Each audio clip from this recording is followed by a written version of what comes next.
Happy Monday, everybody, and welcome back to another video on the channel. Well, I wanted to give you a quick update of why I personally am not either going to be buying at all or very dramatically slowing down my purchase rate of crypto in the upcoming week. And so with that said, we're not going to waste any more time at all, and we're going to get straight into today's video.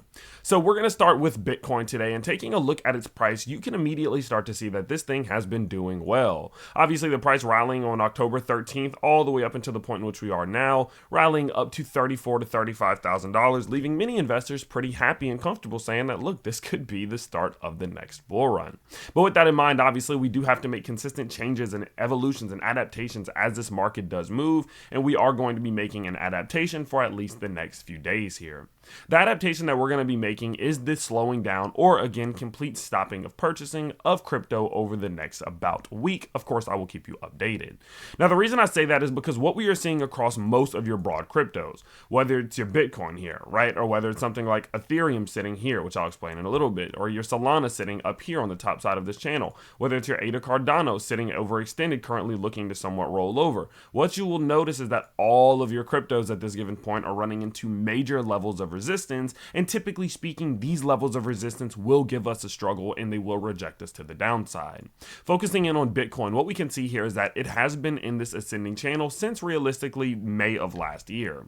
Now, this ascending channel has a history, again, as you can see, every single time that we've touched the top side of it, we have gotten a rejection to the downside over the last, of course, 18 months or so. And so with that in mind, of course, considering the fact that we are now at the top side of this level, we could be in a position in which we do start to see this thing roll, and history says that that is usually what will happen. What we can do is we can look at the last few times that we had an ascending channel of this structure and just kind of see what happened so you can get a feel for it. As you can see, the last 3 times were all throughout the bear market, so that is something to note, but it was pretty easy, okay? Whenever we got to the top of the bull market and the start of the bear market, we easily pulled to the downside of this wedge. As the bear market did continue right here around 2022 of April of 2022, sorry, we did get this pull to the downside rather easy. This is around the Luna collapse. Obviously, we did have this time back here around June of 2022, and we did get a further capitulation to the downside out of this ascending channel. Just going to show that over the last 2 years, every time we formed a structure like this, we have then crashed to the downside out of it. Now, the good part, even if this one does pull back to the downside, that does still put us around $25,000, so it's not all that concerning, but it is something to pay attention to and take notice of. Now, am I saying that we should absolutely stop buying or sell our crypto right now? Actually, no, I'm not. Now, let me explain to you the reason I'm not. Well, all of the times that we will typically see these ascending structures like this, like this, like this, like this, the last 4 since 2020, basically, they've pulled to the downside. But there is something different about this time, and what is different about this time is the positioning in which we are in terms of the 4-year cycle. What we can see here is that over the last few years, prior to that, there were a few times at the beginning of these huge rallies into the bull markets that we would get these ascending structures, and these ascending structures would break to the upside if we were at the beginning of a bull market run. Look back here. We started to get traction into this, coming out of this bear market, put in this ascending channel, the bull market, little mini bull market started, boom, Bitcoin's price flew up all the way back up to like 14K.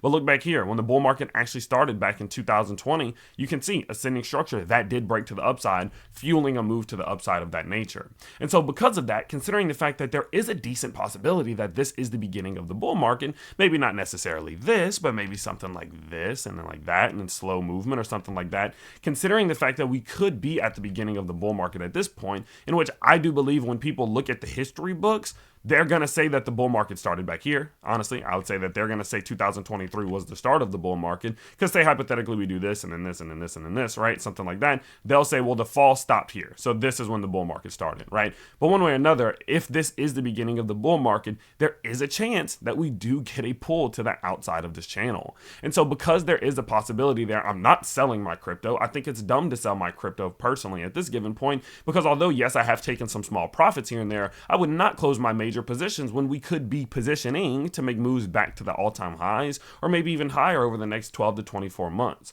And so with that, yeah, no, I'm not selling any of my crypto. All I'm going to do is slow down on my purchasing or completely stop my purchasing for the next 7 days or so, just to see how we interact here. If we break out, I'm buying more, because at that point we're in a position in which we could rally. But if we do start to pull back here, then I'm going to increase my rate of acquisition, knowing that I can get a couple better purchases. And even if we do get a more macro pullback to say 24,000 $5,000, I'm buying the whole way down because I do not believe we're going to set a lower low. I do believe this would be the macro higher low before we did look for continuation into the long run. Okay. And so with that said, I'm basically just pausing and monitoring how this interaction happens. And as it does play out, I will continue to update you so you can make the according adjustments. So with that said, of course, I hope you guys did enjoy today's quick update. I love being back behind the camera, and I hope to bring you guys videos 3 to 4 or 5 times a week. So make sure that you do subscribe to the channel and turn those notifications on so you can be one of the first ones down in the comments below. But with that said, that's about it. And of course, I hope you guys did enjoy. Peace out, everybody.